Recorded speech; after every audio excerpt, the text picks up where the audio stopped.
میں اور ایک مثال دوں گا.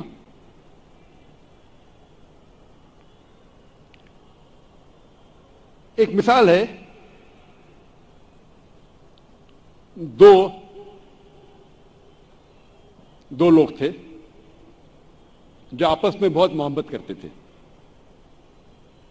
فاروق اور صالحہ. اور فاروق اور صالحہ آپس میں محبت کرتے تھے, ان نے شادی کی. شادی کے 3 مہینے بعد جہاد کا اعلان ہوتا ہے اور فاروق جاتے ہیں جہاد پر. جہاد کے جانے سے پہلے وہ اپنی اہلیہ, اپنی بیوی صالحہ کو 30,000 دینار دیتے ہیں.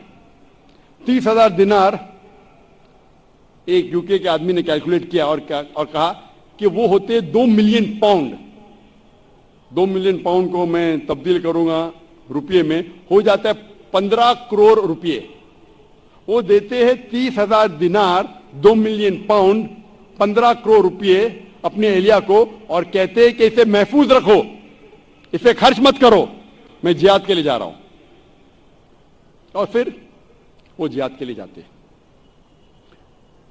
اور کہتے ہیں کہ انشاءاللہ میں 3 مہینے میں واپس لوٹوں گا. ان کے جانے کے چند مہینے بعد ان کی اہلیہ صالحہ کو ایک بیٹا پیدا ہوتا ہے. 1 سال گزرنے کے بعد ان کے شوہر واپس نہیں آتے. 2 سال گزرنے کے بعد واپس نہیں آتے. 2.5 سال بعد ایک شخص آ کے کہتا ہے صالحہ سے کہ میں نے تمہارے شوہر فاروق کو دیکھا کہ وہ گر گئے اور وہ گھائل ہو گئے. پھر چند سال گزرتے ہیں, پھر بھی فاروق واپس نہیں آتے. تو اس کی اہلیہ سمجھتی ہے کہ میرے شوہر کا انتقال ہو گیا.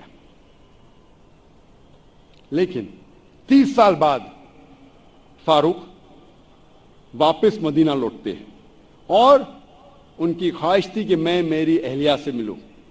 لیکن وہ بہت پرہیزگار تھے. مدینہ میں آنے کے ساتھ سب سے پہلے جاتے مسجد میں نماز پڑھنے کے لیے. نماز پڑھنے کے بعد وہ دیکھتے ہیں کہ کئی علماء آپس میں علم کے بارے میں گفتگو کر رہے ہیں, اور ان میں سے ایک نوجوان, تقریباً 30 سال کا نوجوان, جس کا نام تھا شیخ عبد الرحمن, وہ سب سے بہترین عالم تھا. وہ اس سے کافی متاثر ہوتے. پھر وہ جاتے ہیں اپنے گھر کی طرف. جب گھر میں داخل ہوتے ہیں تو اپنی بیوی صالحہ سے ملتے ہیں. وہ دونوں خوشی کے مارے رو پڑتے ہیں. اس کے بعد فاروق پوچھتا ہے کہ میرے 30,000 دینار تو محفوظ ہے نا, آپ نے اسے خرچ نہیں کیے؟ تو اس کی اہلیہ پوچھتی ہے آپ گھر آنے کے پہلے مسجد گئے تھے؟ ہاں بالکل صحیح, میں مسجد گیا تھا. وہاں آپ نے علماء کو دیکھا؟ ہاں میں دیکھا. کیسے؟ بہت خوش. خوشی کی بات ہے کہ اس شہر میں ایسے علماء ہیں. تو اس کی اہلیہ اس سے پوچھتی ہے اگر اللہ آپ کو اس کے جیسا, اور اس کی اہلیہ پوچھتی ہے سب سے بہترین عالم آپ کو کون لگے؟ تو فاروق کہتے سب سے بہترین عالم تھے شیخ عبد الرحمن. تو اس کی اہلیہ پوچھتی ہے کہ اگر اللہ آپ کو شیخ عبد الرحمن جیسا علم دے تو آپ کتنا خرچہ کر سکتے اس علم کے لیے؟ تو فاروق کہتا ہے یہ سارے 30,000 دینار میں خرچ کر سکتا ہوں ایسا علم حاصل کرنے کے لیے. پھر اس کی بیوی پوچھتی ہے کہ اگر آپ کا بیٹا ہو, اسے ایسا عالم بنانے کے لیے آپ کتنا خرچ کریں گے؟ تو فاروق کہتے میں 30,000 دینار سے زیادہ خرچہ کر سکتا ہوں, 15 کروڑ روپے سے زیادہ خرچہ کر سکتا ہوں اپنے بیٹے کو شیخ عبد الرحمن بنانے کے لیے. تو اس کی اہلیہ کہتی ہے آپ کے جانے کے بعد مجھے ایک بیٹا پیدا ہوا اور یہ شیخ عبد الرحمن آپ کا بیٹا ہے, اور آپ کے 30,000 دینار میں نے خرچ کی اس کو عالم بنانے کے لیے.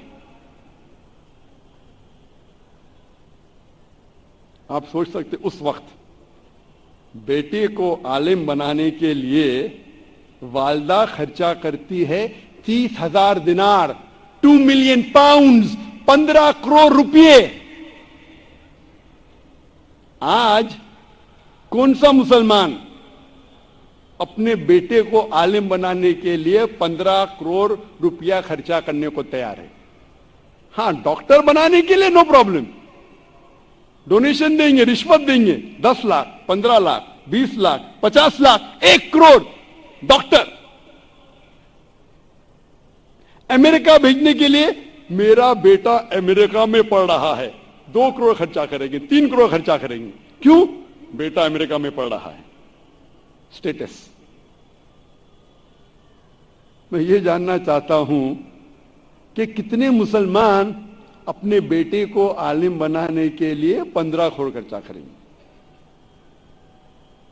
گنتی کے آپ کو ملیں گے انگلیوں پہ، ہے الحمدللہ۔ آج بھی ہمارے معاشرے میں ایسے مسلمان ہیں، لیکن بہت کم۔